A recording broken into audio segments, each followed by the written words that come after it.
You're listening to KZOM, Oleander Public Radio.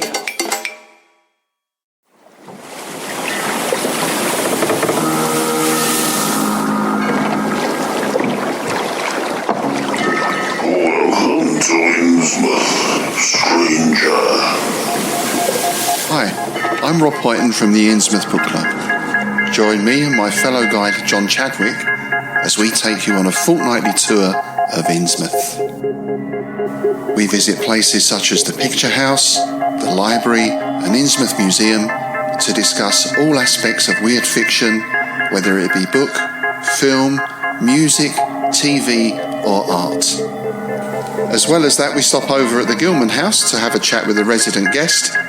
That includes authors, artists, musicians, in fact Lovecraftian creatives of all types. You can find our free shows on Patreon, and there you can also sign up as a patron, which brings you bonus content, plus a monthly PDF copy of Innsmouth News, which features articles, author spotlights, all the latest news and reviews, and more. You can find us at patreon.com/InnsmouthBC. We hope to see you soon, because remember, Innsmouth isn't just a place, it's a state of mind.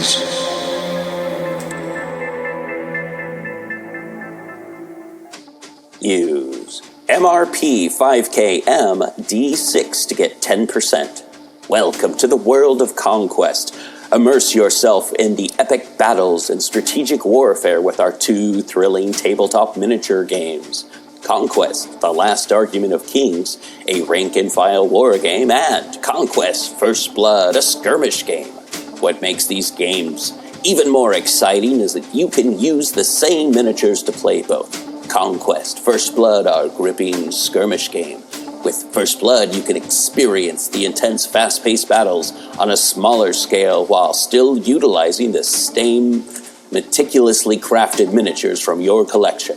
So whether you're a seasoned war strategist or a newcomer eager to embark on your first conquest, the world of Conquest offers you endless possibilities. Gather your forces, hone your tactics, and prepare yourself for the ultimate test of skill and strategy across both The Last Argument of Kings and First Blood. The battlefield awaits. Go to pgttcm.com or the show notes to find out more. Get 10% off all orders by entering code MRP5KMD6. That's MRP 5KMD6. That's MRP 5KMD6. Get 10% off all books, miniatures, and more. Or go to PGTTCM or the show notes to find out more.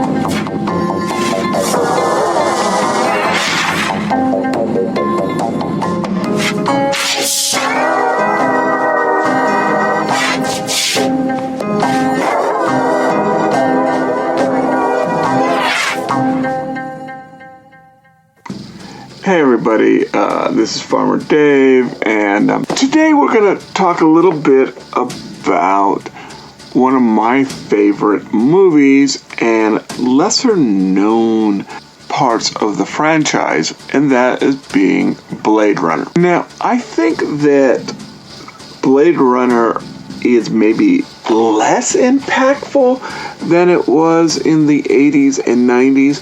It definitely was an influence in the cyberpunk movement, although even though it's seen as a granddaddy of the cyberpunk movies, there's a lot of punk but very little cyber. I mean, other than the biological androids, or as they call it in the movies, replicants, the only real cyber we see is that sort of weird, well, we've got two. We've got the Voight-Kampff test, the test that Deckard and Holderman use to determine if someone is empathetic, and in that case, if they're not empathetic, then they are androids. And the sort of high-tech machine that is hooked up to his TV or computer that Deckard determines that on the picture that Zora has both. Her pictures are an attempt to have memories, to bond with something that is not real. The one he keeps saying, enhance and enhance. In a lot of ways, despite having androids and hovering, flying cars, it's rather retro-tech or low-tech. And in a lot of ways, I use that word again, Blade Runner is reflective of Do Androids Dream of Electric Sheep in the fact that it is very pulp science fiction, not the cyberpunk that it would influence or would come up around the same time, such as Neuromancer. I would say, despite its waning influence, Blade Runner and its sequel are probably better well known and have been seen more than Do Androids Dream of Electric Sheep has been known or has been read. We're going to start this off comparing the things, the trauma that was influencing author Philip K. Dick and movie maker Ridley Scott at the time. Now, people know that, I love Philip K. Dick, up there with, say, Robert E. Howard in my, pantheon of writers. Troubled writers, we shall say, because they definitely are going to each have their own emotional issues. And in the past, I have done a two-part show on the parapsychology and metaphysics of Philip K. Dick. But Philip had his own cross to bear, and part of this is going to be genetics. Part of this he is going to exacerbate. And I don't mean this in a metaphorical or the way that it is often used. Philip K. Dick was schizophrenic. He is diagnosed with the mental illness schizophrenia. One of my first real introductions to Philip K. Dick was discovering a book in the Oxnard Public Library, which basically says that because of his mental issues, and I'll explain why, that he was such a great writer, and that he in ways harnessed his mental issues as self-therapy in his stories. And we can see that in Do Androids Dream. So Philip K. Dick's most cherished childhood memory is growing up and playing with his twin sister, Jane. The problem with this is Jane is going to die 9 days after they're born. So his most pleasant and vivid childhood memories are at the best false memories, at the worst hallucinations. And they seem real to him. And in one of the attempts to understand and to deal with these very vivid, obviously incorrect, at least incorrect in our universe, memories, he is going to wonder if maybe there are other dimensions out there. And maybe somehow there was a dimension where Jane doesn't die as an infant, and that he was remembering, seeing, experiencing memories from that universe. He is going to make things worse by what let's charitably call self-medication in the use of drugs. So we're going to see this concept of, so a couple concepts are coming out. One is spirituality and versus perceived reality. The concept that reality is not real, in the idea that, or the consensual reality is not real, and that it can be reality perceived in what is generally called religion, and the conflict between reality and religion, or at least spiritual experiences, and mind-altering experiences, and in many cases, mind-altering through drugs. Now, I'm going to give an example of this in reality, in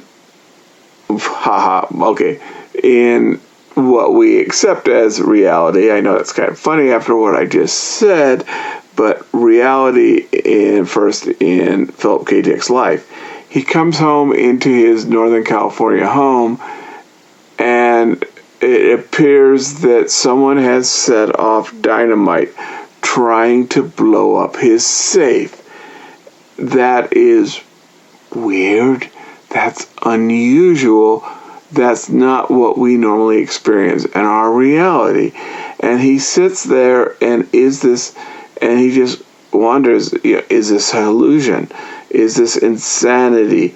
Is this another reality? Is it real? And yes, it did. Somebody set off dynamite in his home in an attempt. It was by what is often referred to as hippies. I don't think that quite necessarily the definition that we would use as hippies. Believed that he had drugs in his safe, somehow got their hands on dynamite and set it off in his living room or whatever room that his safe was in. That is a real-world example of Philip K. Dick questioning, because he apparently just sat there for hours trying to figure out if this was really happening to him or not.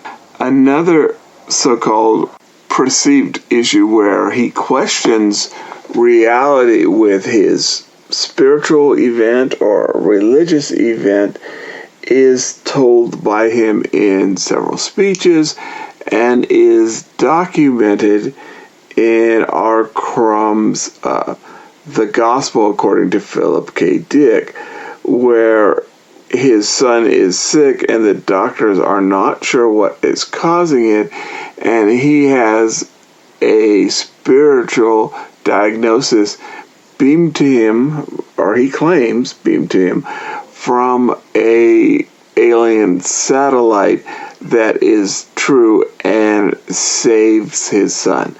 Like I said, Philip does say this in a talk that he is giving. It is popularized and spread through our Crumb comic. I'm not really sure it happened the way Philip says it's going to happen, but it comes into the popular zeitgeist. This particular event is going to be fictionalized, and you can't see the air quotes I just did here, in a Philip K. book known as, and I think it comes up in Radio Free Albemuth, which I believe is the first draft. I mean, I believe it appears, but it's basically the first draft of Valis. We see the concept of different realities in the Man on the High Castle. We also see the impact of drugs in Through a Scanner Darkly. And of course we see the sort of, with the title, the conflict with religion. Now you're saying, well, Dave, let's talk about Blade Runner. So first we are going to be talking about Do Androids Dream of Electric Sheep, and some of the plot lines that do not directly make it in to the movie, but indirectly. And we see is the rain. And the rain in the book is radioactive, and the male characters have to wear lead cod pieces, which kind of funny, to prevent them becoming infertile, and that's why so few animals exist. And we kind of see that trickle down into the movie in the later movies. The drug is basically electric organ. It's TV. It makes you feel something where you plug in and you can feel emotions, because life has made us unfeeling. We are becoming like unto the androids. And in the same part, there is a religious aspect with Mercerism, and Mercerism has created this religion of empathy that is posed by a TV character host named Buster Friendly. So there's basically this conflict between a church channel that allows you to experience the pendants of a Christ character and a TV show which is basically a Johnny Carson, I'm not even sure if that's the best description, character who deep dives and basically proves that the religion, the facts regarding the religion are untrue, but he can't prove is that the spiritual concept and the emotional support that you get from it is untrue. In the movies, the religion is sort of downplayed. So we do see kind of a savior figure, or a corrupt savior figure in the 2049 movie with Jared Leto's Neander Wallace. So these are sort of these, and I've not done it justice, I'm just scratching the surface, of these emotional issues and pains that Philip K. Dick basically internalized to make his books. But what about Ridley Scott? I mean, surely he didn't have any deep-seated issues because, he was fresh off making Alien. He's a top director. And he is actually dealing with his own emotional issues, and that is the death of his brother. Now, later on, director Tony Scott, his other brother, will publicly take his life, and that is going to be terrible and traumatic, and I definitely don't want to make light of this, but this was a different brother who was not in. His name was Frank, and Frank, everything I've seen written describes him as Frank. I have a suspicion, and this is me not deep diving, that their father's name was Francis. He was probably Francis Jr. Watch, Ridley Scott will call me very upset and say, how dare you, but I don't know what his name was, or if his name was actually Frank or Francis, but it's not beyond that, the possibility that he was named after his father and just went by Frank just to avoid confusion. Frank is older than Ridley by a good 10, 12 years. Soon after college, he joins the Navy and then to the Merchant Marines. Ridley Scott is going to publicly say that in a lot of ways he's more like an uncle to him. Not to take anything away from the relationship. He was just an older family member who spent a lot of Scott's youth away. Frank is going to die from a rare form of skin cancer. Possibly it's going to be made worse or become deadly because he spends so much time out in the sun as part of the Merchant Marine. This is going to hit, and absolutely fairly so, it is going to hit Ridley Scott very deeply emotionally. And he's going to kind of drift career-wise after this, not knowing what would be an appropriate story to tell after your brother dies. And is this job basically entertaining people? Is it worth doing? Knowing that, someone you love died? And he's going to come across Blade Runner, and he's going to change it dramatically. And we're going to talk a little bit why, what, how so. But one of the things where Do Androids Dream of Electric Sheep is Philip K. Dick dealing with loss of reality, Blade Runner is Ridley Scott dealing with the loss of his brother. I have often thought of it as, how do atheists mourn? So the exact sort of opposite problem that Philip K. Dick had. Philip K. Dick is defending his faith. He is defending the good parts, or what he sees as the good part of religion that has helped him, where Ridley Scott is asking, how do I deal with death when I don't believe my brother has gone into a happier place or a better place?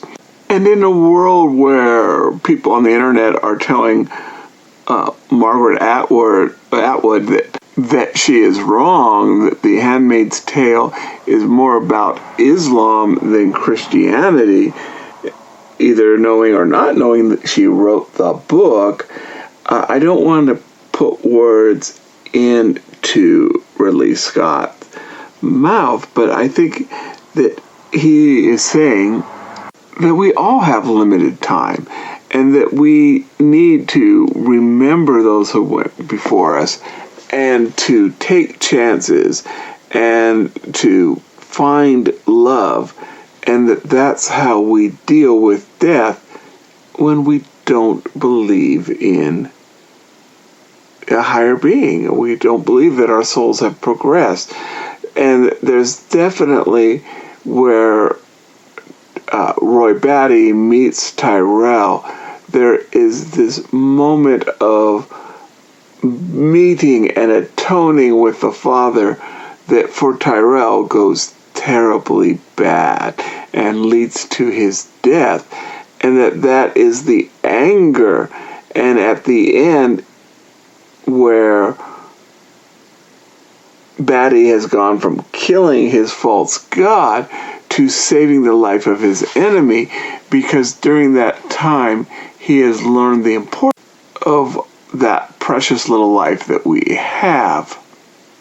Now that I've talked about the book and the movie, I want to talk a little bit about the sequel, Blade Runner 2049. Came out in 2017. Wow. It's been over 7 years. You know what? COVID really did mess with my perception of time. I would have said, yeah, it came out, 3-4 years ago? And it's been a while. And we waited all the way from, 1983 to 2017. It really did come with the future, considering I think the original movie was set in 2012. Right now I've got, the Chinatown fans are saying, did you know how long we had to wait for the two Jakes? And you're complaining about a couple of decades? Okay. So, was it worth the wait? And the answer is yes. It's going to be a your mileage may vary situation, but I liked the sequel. Now, there's going to be some spoilers ahead. And again, as a 7, coming up 8-year-old movie, you've been warned. So one thing I think the movie does right is it does have, I think, a better representation of women, where the scene that has always bothered me with the original Blade Runner is the scene when Deckard forces Rachel to kiss him. From the first scene, I was not comfortable with that scene. In fact, and my things have varied about other things about it, I would say without that scene, it would be a perfect movie. And I'm not saying that, I'm saying I found other things maybe I don't think are as good as I thought as a youth, and that could just be age going. Not that I've grown acceptance of that scene. Now, also, the Rachel in the book she's not a good guy. She is the manipulative femme fatale who basically seduces or bounty hunters to make them, because she is an android, and she knows that she is an android in the book, and so she is seducing the police so that they won't be able to hunt her. And she has had a perfect score, except for one cop, I believe named Phil Reich, and the other, so there's a lot of people named Phil in Philip K. Dick's books, and the other is, of course, Deckard, who, despite having an affair and still being married in the book, goes on to hunt the fugitive androids. Okay, so I said I was going to talk about the sequel, and I'm talking about the book again, but now we compare the original to 2049, and we definitely have these very strong female characters from the Resistance member, the human that's fighting for the Resistance, who is also a prostitute, to Joy, Joshi, and Love. Now, I'm kind of thinking about this. So, one character is a sex worker, which is fine, because I think it's not a belittling view of sex workers. It's a rather empowering view, and that she becomes a very strong ally, but the other 3 all die. Spoilers. So maybe the view of women in the Blade Runner franchise has not gotten that much better, but definitely, just because a character dies doesn't necessarily mean that they are treated well. And definitely, I think with Joy's death, first of all, because she is a hologram, we think she has some protection in immortality, and when she is destroyed by Love, it's shocking. Same thing with Joshi, but Joshi puts up a fight. Joshi fights for Kay, for the truth, for the idea that cops are something or can be something good. And to be honest, my favorite character in the movie was Love, and we see Love, who has become this sort of murderous hunter assassin, but at the same point, she's kind of at the whims of her false god, Wallace will never really accept her or appreciate her. She will never be human enough for him, and he knows that because he is her creator.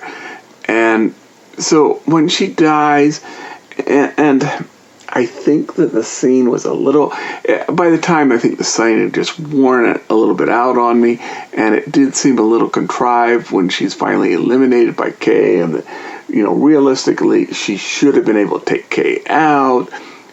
There is, at least in my initial viewing of the movie, there is some sympathy for Love, and for where her life ended, even if it was an artificial life that was created just to get there, if that makes any sense.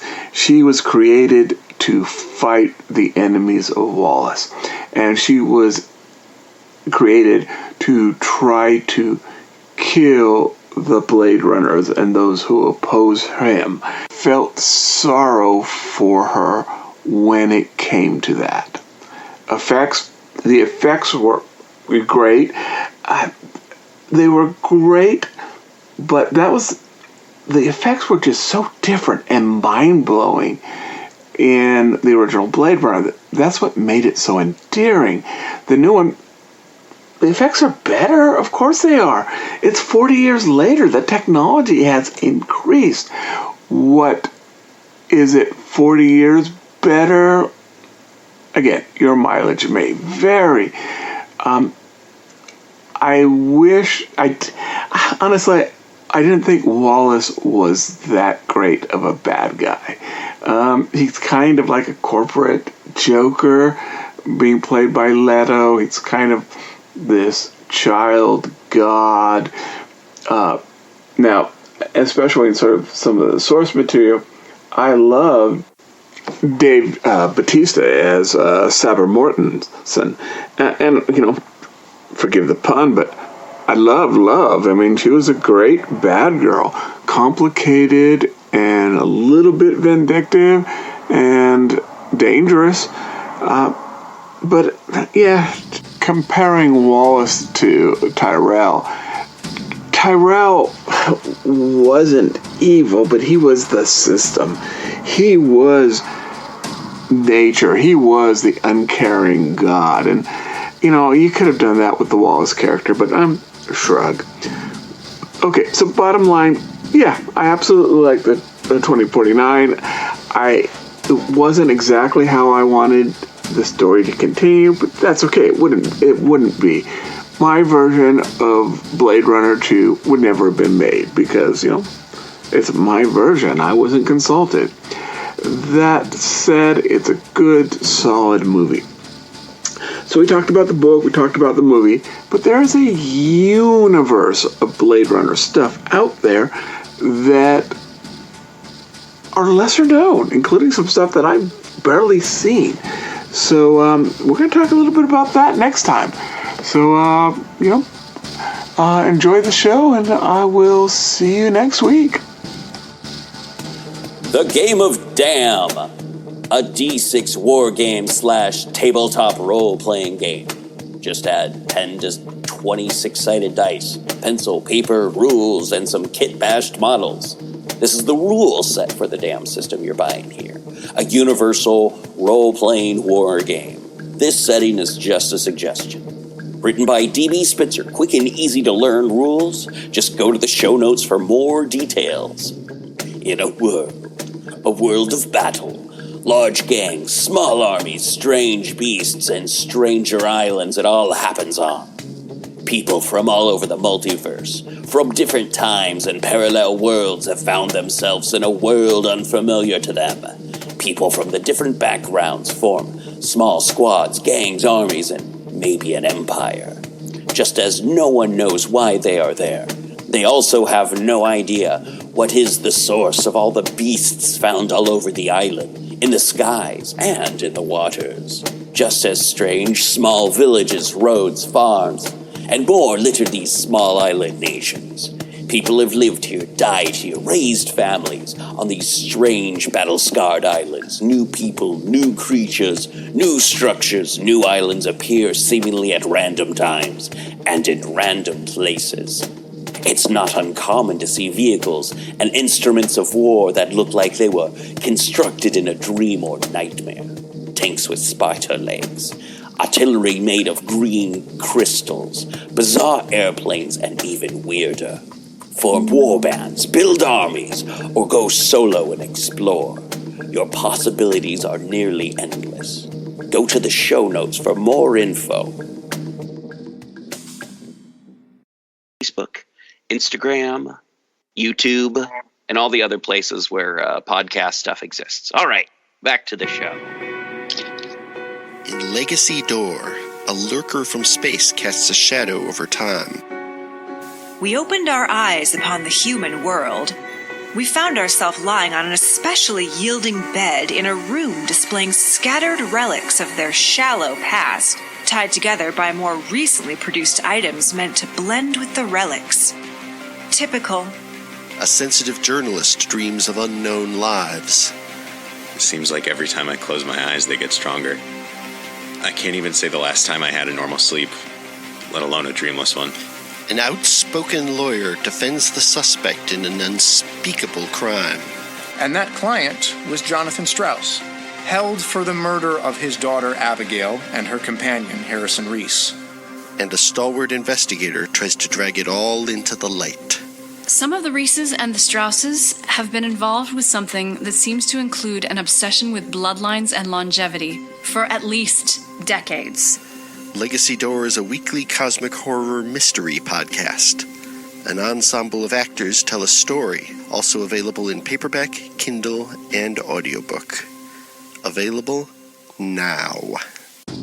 Hey everybody, it's me, Farmer Dave Heath, and again, if you were with us last week, we were talking about Blade Runner, specifically the original movie, the sequel, and the book that it was based on, which is Philip K. Dick's Do Androids Dream of Electric Sheep?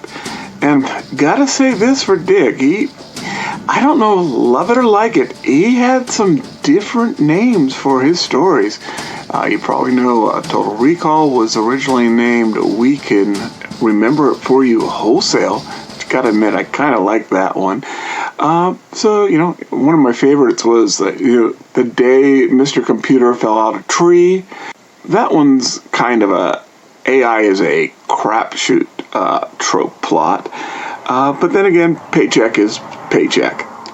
But today we're going to talk about lesser-known aspects of the franchise, and including, I hinted to you last time that Blade Runner was the title of a completely different book, and that they basically, for the movie, bought that right, and all they took from it was the name, because Ridley Scott thought it was a cool name. Ridley, I will give it to you, that was cool. In the Philip K. Dick book, they were just called Bounty Hunters. In fact, the book where they basically stripped the title from was by Alan E. Norris, and it was actually called The Blade Runner. Now, I remember first coming across this, a paperback version after the movie was out. I'm not sure if I had seen it. I was still pretty young, at the Port Hueneme, California library.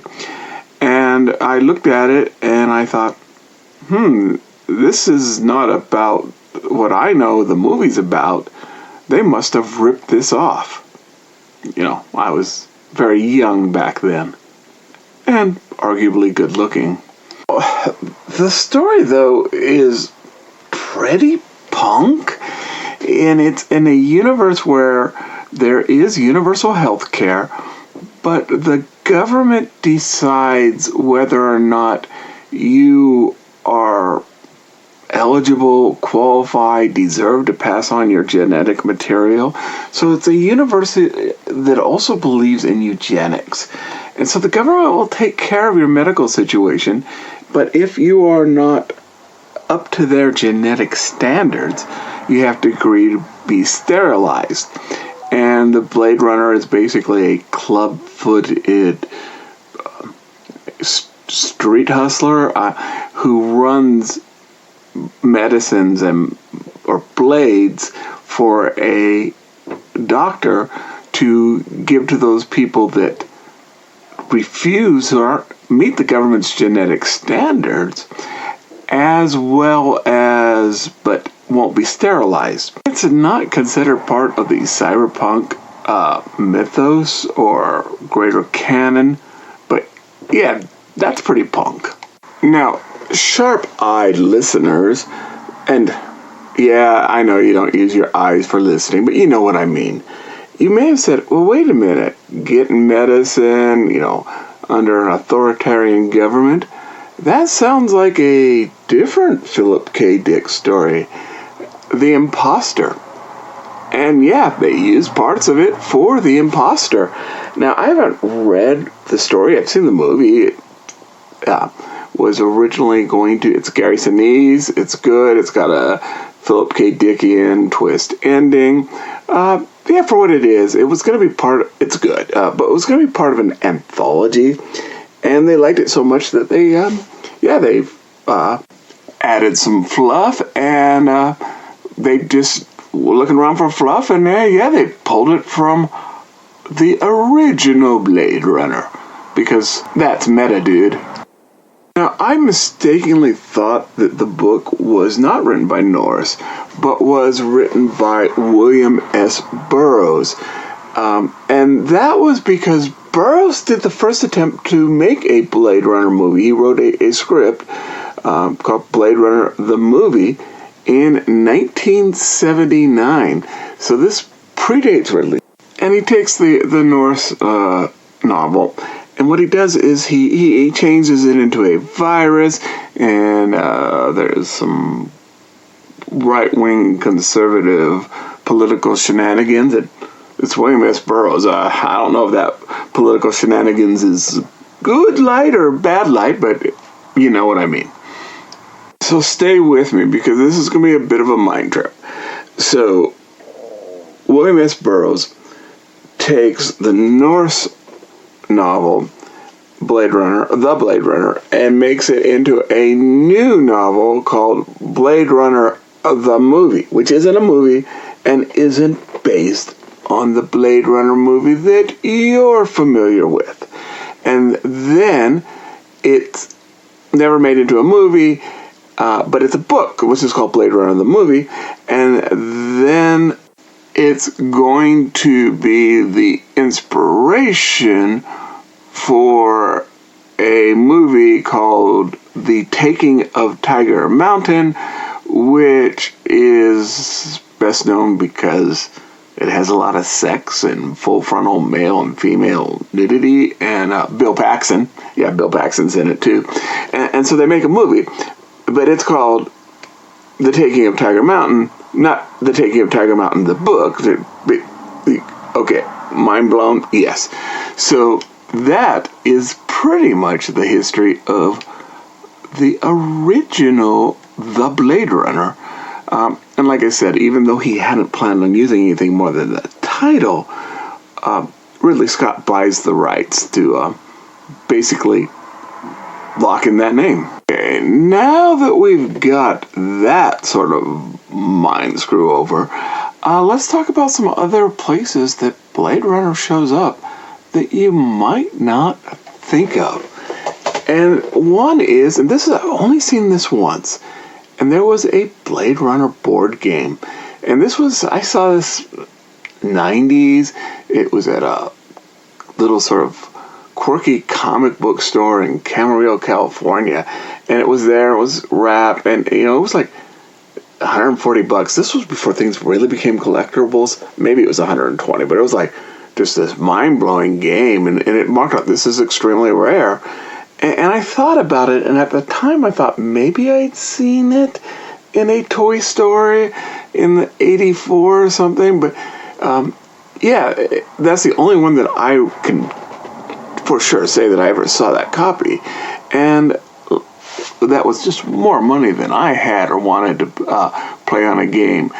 Now you see people just drop tons of cash on Magic the Gathering cards or a specific game. Some of them run, good $100 just to get the big starting kit, but they're usually worth it. This looked like it didn't have much more than, Monopoly-sized stuff. So the game was by a company called CPC, and basically you had pieces that were like they looked like little tiny barrels, and they were colored, and they had a little half dome on it. I guess it was supposed to be human.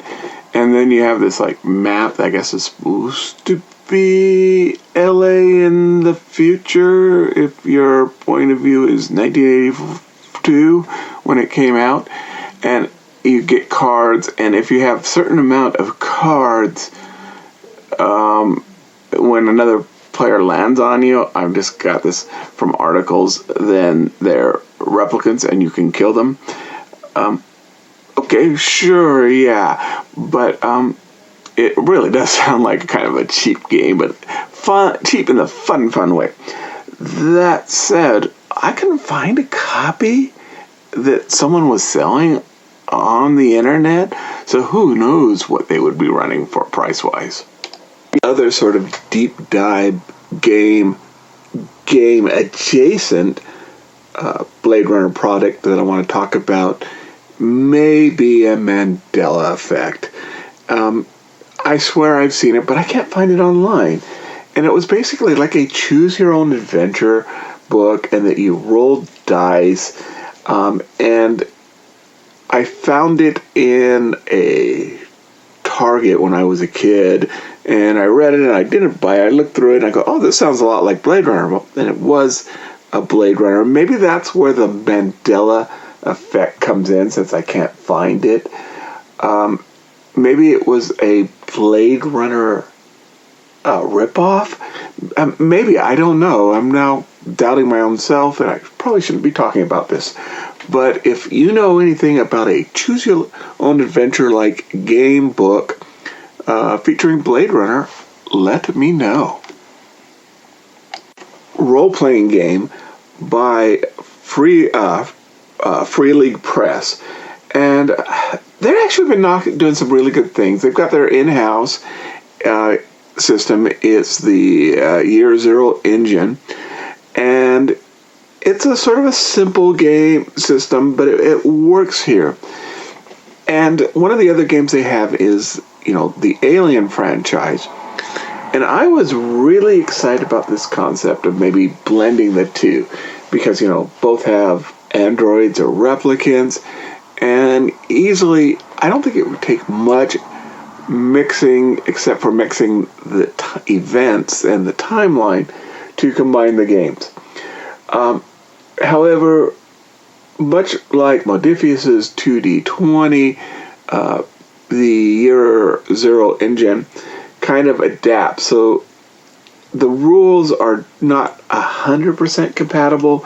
The way you make characters, create characters, and there is an evolution. And of this evolution, where you've got sort of more details and can use more skills, I think that Blade Runner is kind of the top of the evolutionary channel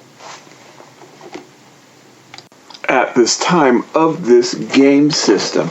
It works well in ways. As much as I like their Alien version, I said the character creation is better, and Alien, you're going to lose 80% party kill. That's a victory. You get one sole survivor. That's a victory. There's a lot more sort of ability to do research and investigate. So in the rush of different cyberpunk games, such as Cyberpunk and Infinity, this is a good system, a system that is basically set up specifically for investigation missions. And I mean, if it's something you're interested in, I definitely would, I would recommend it. There are rules. You're basically, the way it's set up now, you are a cop. You could be a human or an android. And very soon, like in a month, we're going to get some more android information. So you'll probably be able to play as not only a Blade Runner, but as a Blade Runnee. It's a good, solid game for the system. It doesn't have as much support as I would like it to have. By that, I mean source material. And they're kind of limited. They're basing it on the two movies mainly, with a little bit maybe from the comics. But I would like to see a lot more things coming out. But there are after about 6 months, whatever the wait, we are getting or hopefully in January, we are going to get an Android supplement. And that's a supplement for Androids of Blade Runner, not for your cell phone. This is going to lead into another topic. I'm sort of shifting gears, but this is comics. And I've got a comic in the mail. It's coming, kind of a Christmas present for myself. And this was the original Marvel Blade Runner 1 comic. That was a movie tie-in, and from what I've seen and I've heard, it follows the plot, or at least the original draft of the movie, pretty well. But they couldn't necessarily use the actor's image, so Deckard doesn't look like he does in the movie. It's very 4 colors. I mean, it came out, in 1982. And despite it's not that, I'm sure the copy I'm going to get is all messed up because, I'm only paid with shipping like $10. But so the first of the comics on it was a movie tie-in from Marvel. Now, later on, a studio is going to actually decide they want to do justice to Do Androids Dream of Electric Sheep, and they're going to do just an epic opus of beautiful art, I believe it's Boom Studio, of very accurate Do Androids Dream, or very, it follows the original story very closely. And I would definitely recommend it for no other reason than the art. It is just extremely beautiful. But the grand opus, or the great piece of art, is going to be Titan Books, Blade Runner series of books, Blade Runner 2019, 29, 39. They follow mainly 3 different characters. And one is Ash. She is a very interesting character. In some ways, I think she's even more interesting than Deckard from the movie. She is of Southeast Asian descent. She is a woman. She is a lesbian, and she comes from the detective ranks and works her way up. She falls in love with a medic android, and coming up soon, like next month, they're finally, I think, going to tell the conclusion of her story.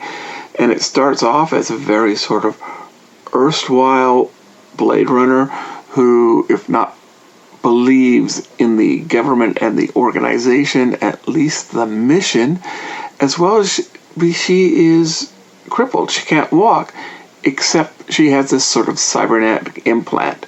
And if she were to stop being a Blade Runner, that would be removed. And things change, and she ends up taking a child and realizing that she basically was a murderer, and that some of the people she killed deserved it and some didn't.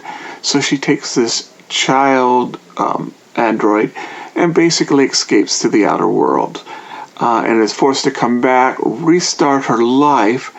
And during that period of time, because remember, this is like a 30-year block of stories, she then basically becomes the Underground Railroad, and she will kill criminal replicants, but she will actually get the ones that she felt were innocent and just want to live their lives through into this underground system.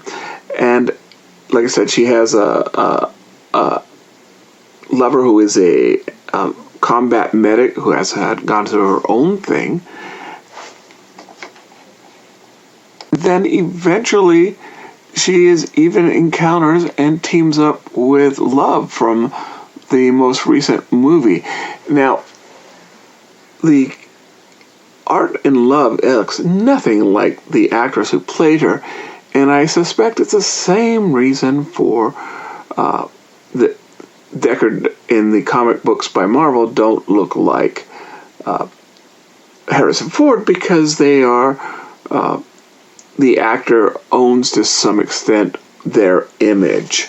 Unless, I'm not a lawyer, I think you can sign it away as part of the promotional rights. But, so it's interesting that this character, you see Love before she became who she was, while she's still trying to impress Neander Wallace. Like I said, a great story. Sometimes they drag, but I really like them. But my understanding is, finally, after 30 years of story time, Ash's story is going to come at an end in a graphic novel early in 2025. So another story arc is about basically the first Blade Runner.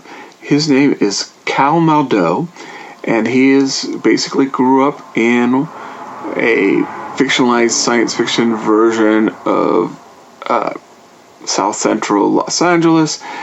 He is African American, and some of the African Americans, in his community see him as selling out, that he's fighting for the cops of the corporation, where he sees he's doing an important job at saving people's lives. And so there's going to be a mixed conflict on there. And now I really like the fact that the Blade Runners that appear in the stories are not the white men that Deckard was. And Deckard's a good character, don't get me wrong, but I like that they're going in a new direction. And then they also have a book out with is Black Orchid, which is basically a follow-up on the Black Orchid anime. And so I guess we could talk a little bit about that. But there is going to be, now that I believe that Ash's story is coming to end, they are going to be starting a new Blade Runner series come early 2025. Did you hear that sound? That was the sound of thousands, hopefully thousands of nerds listening who just realized that I slipped and I said Black Orchid. It's Black Lotus is the character. And Black Lotus comes from it's an anime, a computerized anime. It was 13 episodes. It lasted one season. It was originally on a Cartoon Network. And I want to be a little bit careful on this because it's only about 3 or 4 years old, so there are some spoilers. Also has a really good soundtrack. But basically, Black Lotus is a woman who is obviously a replicant because, or is she, but she has strength and she seems much more physical able than a human being. But she also, as the series continues, begins to develop almost elite level combat and martial arts skills. But she's lost her memory. She's found out, or starts out wandering in the desert. So she has to find out who she is, why she's there. Now, there is a follow-up comic to that. But other than that, I don't think that there are going to make any more episodes, but it is possible. Part of Blade Runner 2049, there were 3 shorts made, and one of them was a anime, and it is Blackout 2022, which takes place right after the original Blade Runner movie and explains one of the big things that happened between that period and the new movie being 7 years old now? Yeah, okay. You got me. But one of the things that's mentioned is that there was a blackout, and which covered most of the West Coast and just destroyed a lot of technology and the records because it was caused by an EMP. The blackout was just secondary, but it destroyed a lot of the records of the replicants, allowing some of them to escape and live in the live in society freely and openly. And this is a story of how that took place, and it is, especially the end, extremely anime-ish, but it's still good. It's still good. There's another one, which is two live action, but another live action one is called Nexus Dawn, and it basically explains how Wallace got basically the right to bring back the replicants. It's okay. It's fine, and it does a Jared Leto centerpiece, and the information's important. So if you're gonna watch, if you've seen the original Blade Runner, you're gonna watch 2049 eventually, again after 7 years, and you want to sort of know what happened between the two, I would watch all three videos. Who really pulls it off, though, and is Benedict Wong, who I think is just amazing. Anything he does. As far as I know, that's his only Blade Runner credit. I could be wrong on that, but by all means, that is he pulls that off. And the third one is called Nowhere to Hide, and it has Dave Bautista, and so anything with Dave Bautista is definitely worth watching, and it basically tells what happened to his character Sapper while he was hiding, and an event that almost gets him caught, and possibly even leads to the being caught in the later when he is in the movie. Again, spoilers. And that one is, I don't think the two live action ones are as good as the video. Your mileage may vary, or as good as the anime one, but I think they're definitely worth watching. And I love it when a movie does put out shorts as some sort of promotion. Now, there was a TV show basically called Total Recall, I think 2077, but it was kind of confusing. I only saw one episode, and it was edited the heck out by, when it was on broadcast TV 25 years ago. It was originally, I think, on one of the premium cable channels, Stars or HBO. So I'm sure I missed something. And it seemed kind of boring to me, just getting in the middle of an episode. But it was called Total Recall 77, and it was obviously based on Blade Runner because it didn't have memory implants, or at least not the one I saw, or they implanted my memory and I forgot. You know how that happens. But it did have an android partner to a cop, so yeah, I think they just kind of mixed up their Philip K. Dick properties there. There was a video game that came out relatively early in the video game craze. It got really good reviews, but again, that's a little bit... it's not my thing. I can't play video games. People who listen to this, they know I make the person walk in the walls. But I did want to talk a little bit about the K.W. Jeter stories. There were 3 books in the series, and at the time they came out, I was just overjoyed that, finally we were getting new Blade Runner material. These were, of course, way before the 2049 movie, and they were considered to be taking off from the movie because it was Blade Runner 1, or Blade Runner was just seen as the movie, but the first book came out was called, Blade Runner 2, Edge of Human, and the second book, and again, this is confusing me, was Blade Runner 3, because the movie was 1, you know what I mean, and it had the coolest of the names, Replicant Knight, and then there was a third, and I read the first one, and I started the second one. Never would have met my expectations. Jeter does a good job. He understands the source material well enough. He just has a different interpretation, and that's okay, because no one who was going to write these books or the movies was going to see the same thing that I did. What Jeter does, though, he tries to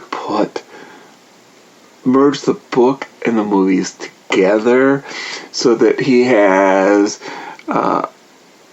J.F. Sebastian and I.R. Isidore, who are basically the same characters but different names, as 2 separate characters. And he basically tries to balance between the two, and in a lot of ways, it's not bad, but it just doesn't work for me. Starts off by, in the first couple paragraphs, killing off Gabe.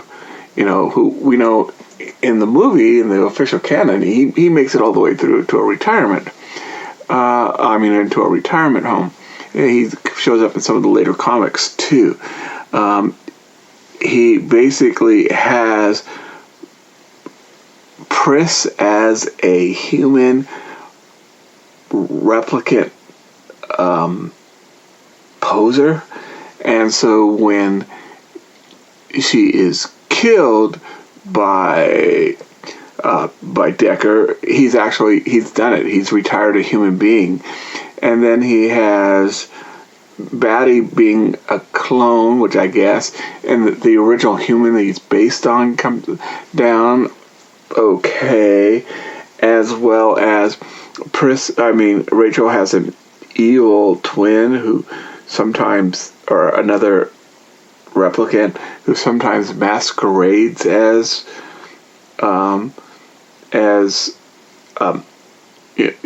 Rachel, and you get the point. But what happens is that he cuts out all that overhead or voiceover, and so Rachel has the same amount of life as any other replicants, the 4 years, and they're trying to use like a hibernation pod from a spaceship to try to expend it, and again, not to spoil it, but at the end, the evil clone kills, or they make you think at least, that it kills Rachel and takes her place.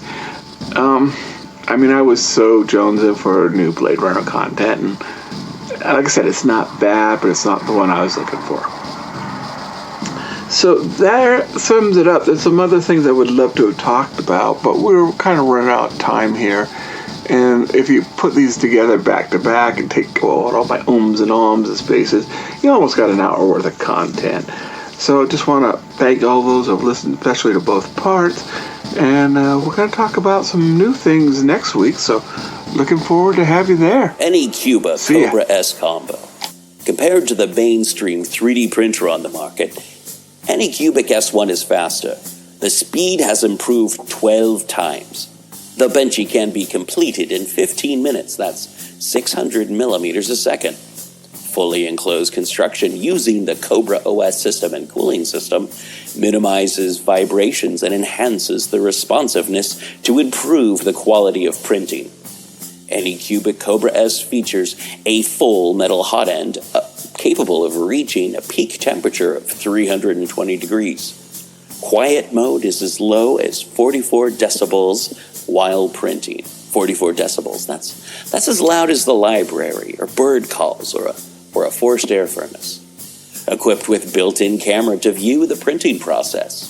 Finally, use my link to save $120. Get the combo and be able to print in 4 to 8 colors. Fast and easy to use. If you have a hobby or a business, you'll find hundreds of uses for your Anycubic printer. Use the show notes to find out anything you want. Get anything you want from Anycubic. Thank you, and back to the show.